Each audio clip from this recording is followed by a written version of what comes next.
In this video, we're going to look at how we can use Elkonin boxes or a making words board to work on phonological awareness and phonemic awareness skills.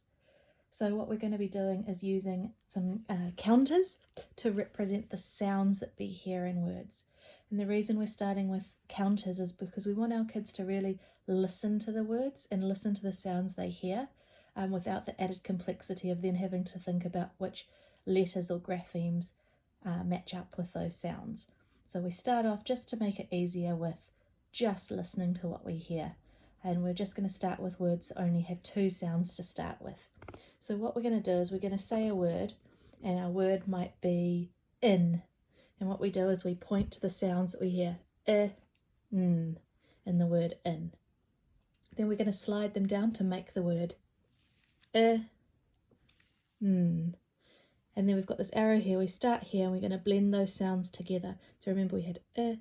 And then we can move the counters back up and think of another word. So the next word that I'm thinking of might be at. So again, we're thinking what sounds can we hear? We're going to touch the counters as we say the sounds. At. Then we can bring them down. At. At. We can put it back together. So we're giving the kids the words and then we're wanting them to segment the sounds by touching the counters. We might need to help them at that point still to begin with.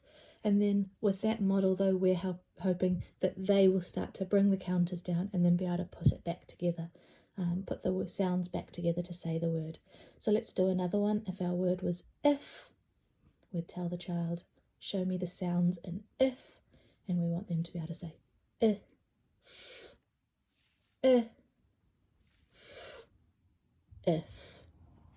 We can try one more example. If the word was me, the sounds you can hear in the word me, e, me.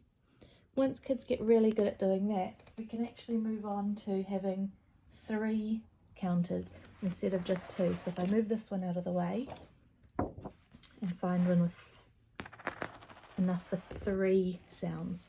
So what we're going to do on this one, we're going to pretend that there's a word up the top here. And we're not showing the child the word, those are the words that we're going to be saying. So a word with 3 sounds, I might say mat. And we want the children to be able to say at. Bring them down to build the word. At, mat. You can say, great, let's try another one. The next word that I'm thinking of is pit. Pit.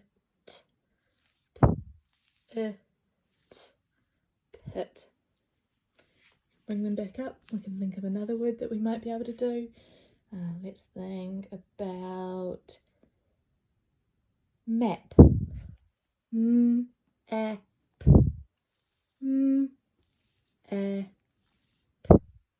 Map.